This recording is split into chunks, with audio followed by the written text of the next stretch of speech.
Rewa circuit house पहुंचे BJP के प्रदेश अध्यक्ष विष्णुदत्त शर्मा, बजाया चुनावी बिगुल। मध्य प्रदेश के प्रदेश अध्यक्ष 25 तारीख को रीवा सर्किट हाउस में पहुंचे। भारतीय जनता पार्टी से मध्य प्रदेश के खजुराहो सांसद और प्रदेश अध्यक्ष BD शर्मा नगरीय निकायों के बूथ कार्यकर्ताओं के साथ संवाद करने के लिए पहुंचे रीवा।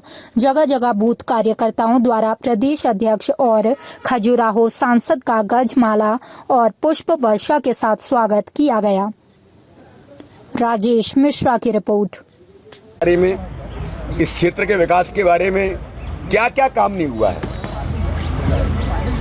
अभी मैं राजन जी से बात कर रहा था गाड़ी के अंदर, उन्होंने मुझे एक प्रेजेंटेशन दिखाया कि रिवर फ्रंट जो साबरमती में बना है और एक ओमती में लखनऊ में बना है और तीसरा रिवर फ्रंट रीवा में बनकर के तैयार होगा, उसका काम चल रहा है। ये विकास की परिकल्पना है। सड़कों से लेकर के बाकी इंफ्रास्ट्रक्चर खड़ा होना, तो ये जो मुद्दे होंगे, इन मुद्दों पर और क्या चार बातें, इसलिए हमने कहा ना कि हम जनमत के आधार पर तय करेंगे। तो उन लोगों के साथ मिलकर के भारतीय जनता पार्टी के हमारे सभी कार्यकर्ता मिलकर के अपना घोषणा पत्र तैयार करेंगे। उन प्रबुद्धों के साथ आज भी हमारी एक चर्चा होगी और हमने एक नंबर हम जारी कर रहे हैं, शायद मीडिया के सामने वो आ जाएगा।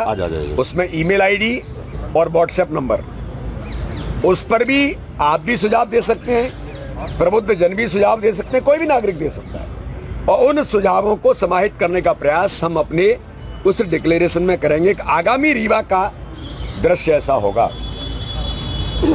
जैसे मुझे कल सतना के अंदर एक बड़ा अच्छा सुझाव आया, पूरे दुनिया के कई बड़े देशों के अंदर जो बड़े डेवलप्ड कंट्रीज हैं, उनके अंदर सिटीजन्स फोरम होते हैं। तो क्या हम प्रयास कर सकते हैं कि इस प्रकार के कुछ ऐसे 8, 10, 15 उनका सिटीजन्स फोरम बना करके हम विकास के मुद्दे पर हमेशा उन लोगों के साथ वही सोचते रहे। पॉलिटिकली हम सोचते हैं, लेकिन विकास के मुद्दे पर दलगत राजनीति से ऊपर उठकर ही भी सोचना पड़ता है। तो हो सकता है ऐसा कोई व्यक्ति हो जो सुझाव देना चाहता हो, तो ओपनली हमने इस बात को कहा है कि इस दिशा में जो डिक्लेरेशन होगा उस पर हम अपनी तैयारी उस तरीके से भी करेंगे। मैं प्रत्येक प्रवास के अंदर एक बूथ अध्यक्ष के घर भोजन करने के लिए भी जा रहा हूँ। इसलिए जा रहा हूँ कि बूथ अध्यक्ष हमारा सबसे सशक्त जो इकाई है, जिसके आधार पर आज हम दुनिया के सबसे बड़े राजनीतिक दल बने हैं और जिसके काम के आधार पर पंच सरपंच से लेकर के राष्ट्रपति प्रधानमंत्री तक बनते हैं। तो प्रधानमंत्री को वही कहते हैं कि कार्यकर्ता हमारा बूथ का वो सबसे महत्वपूर्ण है। तो केवल वो कहने के लिए नहीं है, बूथ अध्यक्ष के घर जाकर के उसके साथ बात करना, उसकी बूथ समिति कैसी चल रही है और अपने इस बूथ के अंदर क्या क्या काम चल रहे हैं, सरकार की योजनाएं, जो केंद्र राज्य सरकार की योजनाएं जो गरीबों के कल्याण के लिए, जीवन स्तर को ऊंचा उठाने के लिए काम कर रही हैं, माननीय मोदी जी के नेतृत्व, माननीय शिवराज सिंह चौहान के नेतृत्व में, उन योजनाओं का भी इम्प्लीमेंटेशन उन पर हमारी मॉनिटरिंग हो रही है कि नहीं हो रही है, कोई गड़बड़ी तो नहीं है। तो एक मॉडल तौर पर हम उनके साथ जाते हैं, उससे बात होती है। तो बूथ अध्यक्ष के घर जाना, ये भी एक प्रयास मैंने अपने प्रवास के दौरान किया। माननीय मुख्यमंत्री जी एक हितग्राही के घर जाते हैं जो लाभान्वित हुआ है, उससे बात करते हैं, परिवार से कैसा लग रहा है। तो इस प्रकार से इस प्रवास के दौरान नगर निकाय के चुनाव की दृष्टि से तो है ही, संगठन काम के सुदृढ़ीकरण को देखते हुए भारतीय जनता पार्टी हमारा सशक्त संगठन और कैसे बने, ये हम लोग मिलजुल करके प्रयास कर रहे हैं। एक बात का उल्लेख मीडिया के मित्रों के सामने इसलिए करना चाहता हूं कि प्रासंगिक है। नगर निकाय के चुनाव में जिस प्रकार से गुजरात में विजयश्री हासिल हुई है, तो दिग्विजय सिंह जी के पेट में फिर दर्द शुरू हो गया और फिर वही राग लापने लगे कि उन्होंने कहा जाकर के कहा इलेक्शन कमीशन के सामने कि आप मध्य प्रदेश के अंदर नगर निकाय के चुनाव बैलेट पेपर से होने चाहिए। हार का डर अभी से सताने लगा।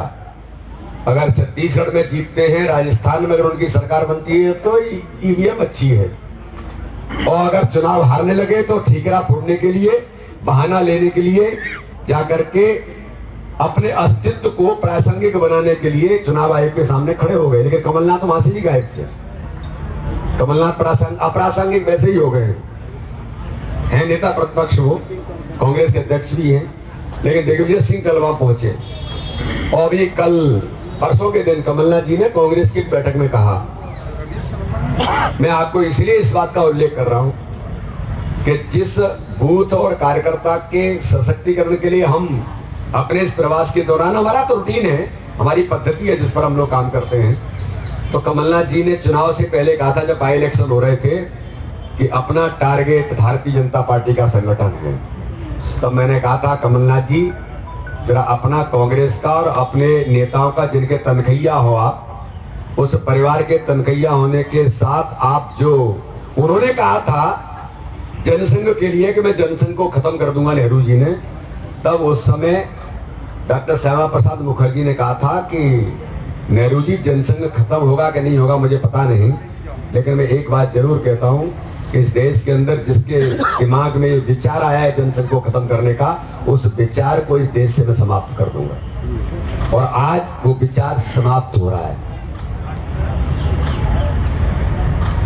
फिर कमलनाथ ने कहा कि मैं कांग्रेस के कार्यकर्ताओं से कहना चाहता हूं कि भाजपा के कार्यकर्ताओं को कमजोर नहीं माने। मैंने कहा बिल्कुल सही कहा, अभी परसों ही कहा उन्होंने कांग्रेस के बैठक में।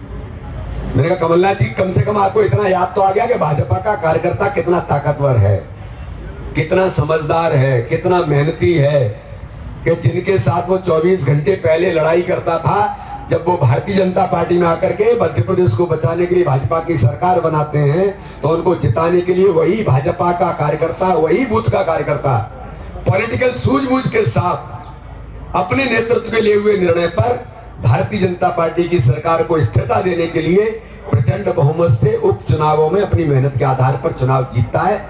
ये आपने उन कार्यकर्ताओं ने आपको बता दिया, इसलिए आपको एहसास तो हो गया कि भाजपा का संगठन कितना मजबूत है।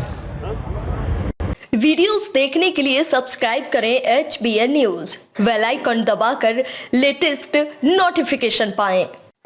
नरेश इलेक्ट्रिकल अतरौली की नंबर 1 दुकान, जहां सभी प्रकार की कंपनियों के बिजली के सामान उचित रेटों पर मिलते हैं।